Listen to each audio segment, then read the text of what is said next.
Vamos para a nossa entrevista na tarde desta quarta-feira. Vamos falar sobre educação. O governo do presidente Jair Bolsonaro chega ao 5º ministro da Educação em 3 anos e 3 meses de gestão, e essa mudança a partir de um escândalo que ainda terá outros capítulos e que envolve o ex-ministro Milton Ribeiro, que pediu para sair do Ministério para que as investigações seguissem, e devem seguir essas investigações. Mas a gente quer falar sobre o que sobra para quem é o personagem mais importante de todo esse processo, que é o aluno. Nós vamos conversar com a Cláudia Costin, diretora do Centro de Políticas Educacionais da Fundação Getúlio Vargas, que nos atende aqui no Bandeirantes Acontece. Oi, Cláudia, como vai? Boa tarde. Boa tarde, é um prazer falar com você, Cláudio e Ronald. Isso. É um prazer falar com vocês dois. Seja muito bem-vinda. Escândalo à parte, e que envolve um fragmento do Ministério da Educação, né, um andamento de um processo dentro do Ministério da Educação, mas as trocas recorrentes, pelo que você consegue observar, muda alguma coisa em uma linha mestra de condução do processo educacional? E a gente sabe que esse processo foi brutalmente ferido durante a pandemia, com o afastamento do estudante da sala de aula, uma desconexão do professor com o estudante, o não acesso a tecnologias para uma parcela importantíssima da população que sequer conseguiu ter aula à distância, porque não tinha condição técnica para que isso acontecesse. De tudo isso que tem acontecido, trocas de ministros, mas uma linha mestra de um processo educacional, qual aquele que fica mais claro? Há um processo muito claro e objetivo, ou as mudanças só têm transformado essa linha em algo mais tortuoso? Olha, infelizmente, há uma coisa comum entre todos os ministros que vieram. Eu vou descontar aqui o Decotelli, porque ele nem chegou a assumir. Mas entre os ministros que assumiram, o que havia, infelizmente, comum é uma falta de apetite para a gestão da política educacional. Quer dizer, transformar a educação ou aperfeiçoar a educação num país complexo como o nosso, que demorou tanto a universalizar o acesso à educação básica, por exemplo, foi só na primeira década do século XXI que o Brasil colocou todas as crianças na escola e pagou um preço por essa demora, porque a aprendizagem, ainda não chegamos lá em aprendizagem, e é bom que quem nos ouve entenda que 82% quase das crianças e jovens brasileiros estão em escolas públicas, então a condução da política nacional de educação é extremamente importante no nosso país. Deixou o fato de não se querer coordenar a política nacional foi uma marca de todos os ministros que vieram. Então, descontinuidade é ruim, mas houve uma continuidade nesse não interesse em coordenar a política educacional, o que é uma pena. Cláudia, boa tarde. Obrigado boa tarde. Por estar com a gente aqui, uma honra. Olá, é um prazer falar com você.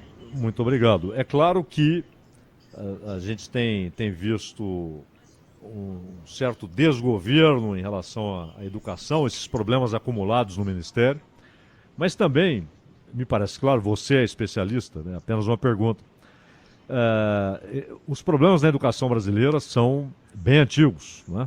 Nós já víamos há anos crianças encerrando ali uma parte do ciclo educacional com uma falta de aprendizagem adequada, até em ciências básicas, né? Matemática, ou no idioma português. E lá na frente essas crianças enfrentando dificuldades exatamente pela falta da base, durante um tempo prevalecendo a ideia de que o importante é passar de ano, como se uma criança estivesse na escola para passar de ano e não para aprender. Enfim, nós temos problemas estruturais aí, salário de professor, né, muito, muito abaixo do que seria adequado, do que seria justo. A senhora enxerga a possibilidade, não apenas de enfrentar esses problemas agora, circunstanciais, mas de resolvermos a curto prazo ou a médio prazo o problema estrutural da educação brasileira? Olha, eu sou uma pessoa otimista, né? Eu sempre enxergo uma possibilidade, não a curto prazo, evidentemente, porque não há bala de prata para a educação, não há uma solução mágica que, se você fizer essa uma coisa, todo o resto magicamente se resolve. O Brasil, como você bem colocou, tem problemas que são antigos. Eu dei um exemplo, nós só no século XXI, primeira década, que nós universalizamos o acesso das crianças e jovens à escola no ensino fundamental, no ensino médio ainda não. O que quer dizer quando a gente olha para os preditores de aprendizagem, 68% do sucesso de uma criança, do sucesso escolar de uma criança, depende dos anos de escolaridade de seus pais. Ora, os pais das crianças que estão na escola estudaram poucos anos. Então, isso impacta na aprendizagem. Mesmo assim, a gente tem desafios enormes de aprendizagem, mas mesmo assim, alguns avanços vêm acontecendo ao longo dos anos, muito lentos, mas vêm acontecendo. A cada edição do SAEB, que é o sistema de avaliação que o governo federal faz da educação, que é bastante sólido, não é ruim não. A cada 2 anos, desde 2005, a avaliação do 5º ano vem melhorando. Né? Nós já começamos em 2005, chegamos em 2019 e a cada ano melhorando. Nas 5 últimas edições, no Fundamental 2 também, no 9º ano, nós melhoramos. E finalmente em 2019, melhoramos inclusive no ensino médio, que estava estagnado num patamar baixíssimo. Não é que ficou num patamar bom, mas melhoramos. Isso quer dizer que alguma coisa de certo nós estamos fazendo, porém na velocidade errada.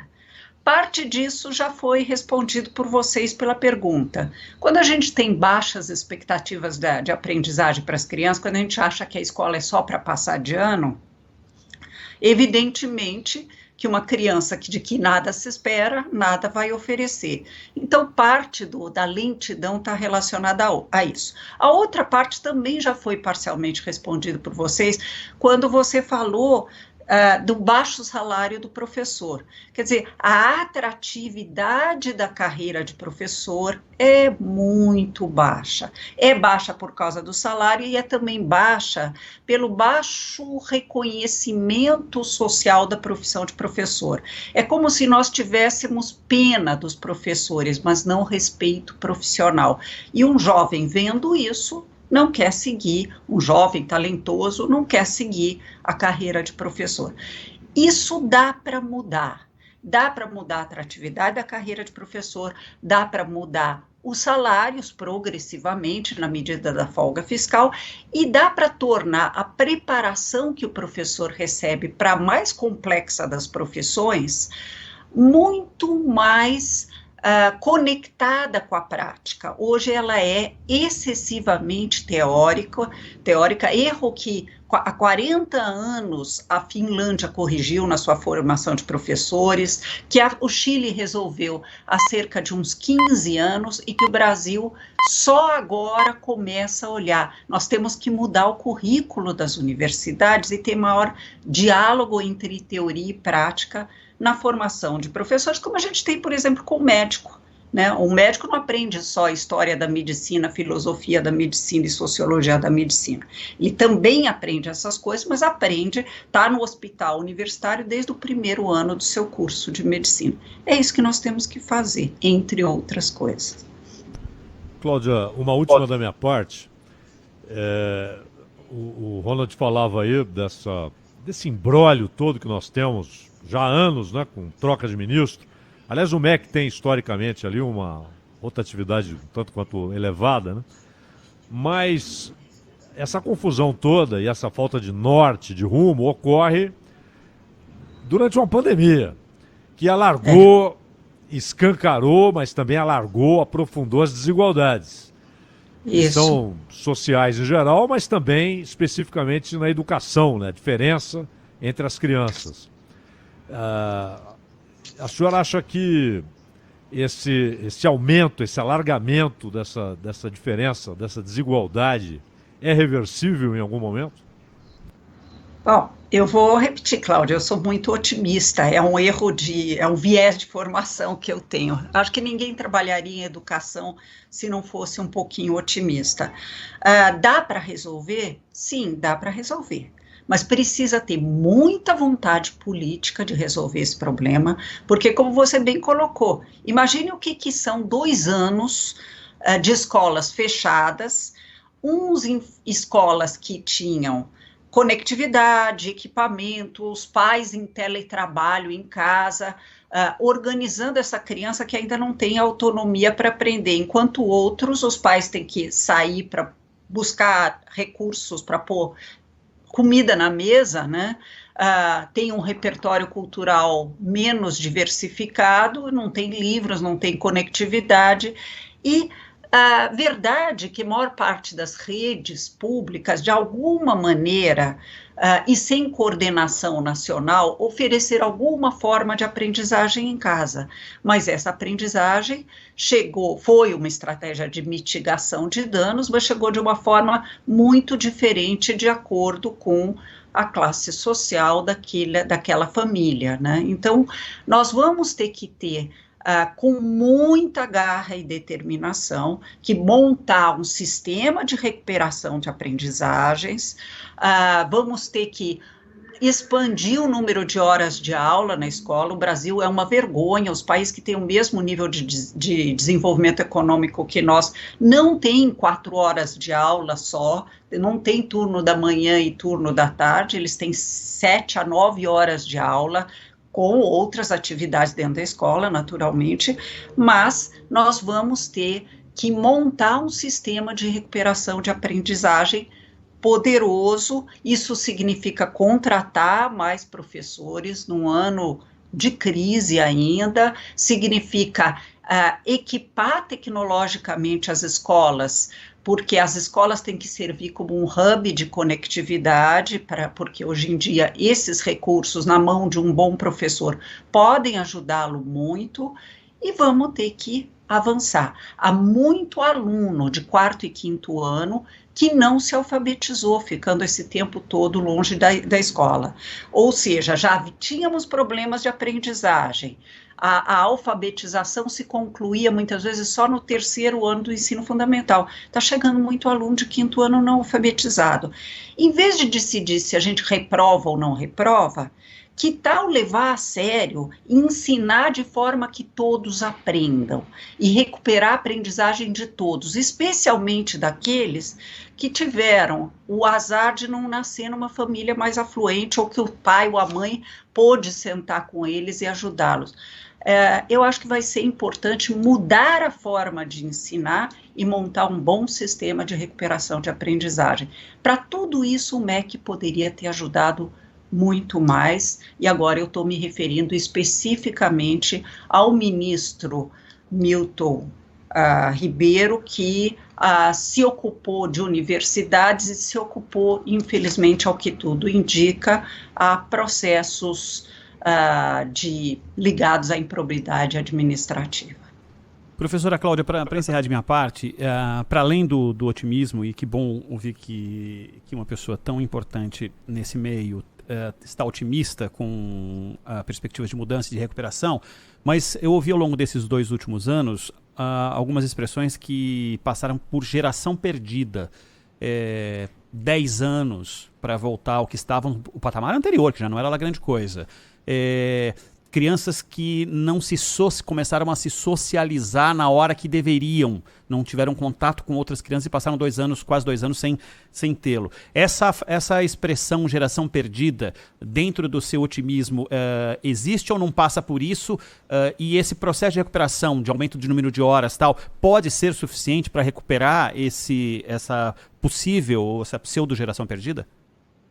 Olha, eu sou otimista, mas não sou ingênua, quer dizer, não é que magicamente as coisas se resolvem.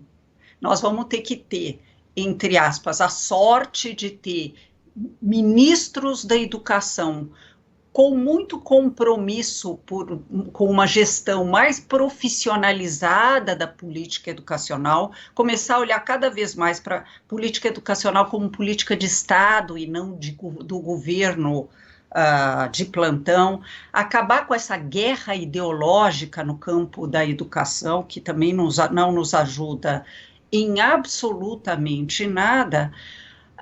Mas eu prefiro não olhar para essa geração como uma geração perdida. Houve perdas muito grandes, e esse problema não pode ser varrido para debaixo do tapete, mas se nós montarmos, como eu disse agora há pouco, um sistema de recuperação de aprendizagem, até usando a tecnologia ao nosso favor, como um acelerador de recuperação de aprendizagem, alguns governos estaduais estão conseguindo avançar nessa direção, quer dizer, usar a tecnologia agora dentro da escola como um apoio para o professor, para identificar lacunas de aprendizagem de alunos, endereçar exatamente as insuficiências de aprendizagem e apoiar o professor em lidar, às vezes, com turmas muito grandes, com alunos que estão em estágios diferentes no seu processo de aprendizagem. Dá para fazer? Dá, mas não vai ser em 1 ano. Também não precisa ser em 10 anos, como você falou, Ronald. Cláudia Costin, diretora do Centro de Políticas Educacionais da FGV. Cláudia, muitíssimo obrigado pela sua costumeira atenção aqui com a Rádio Bandeirantes, particularmente com o Bandeirantes Acontece. Até uma próxima. Muito obrigada, um prazer falar com vocês. Agora 4h38. Rede Bandeirantes de Rádio.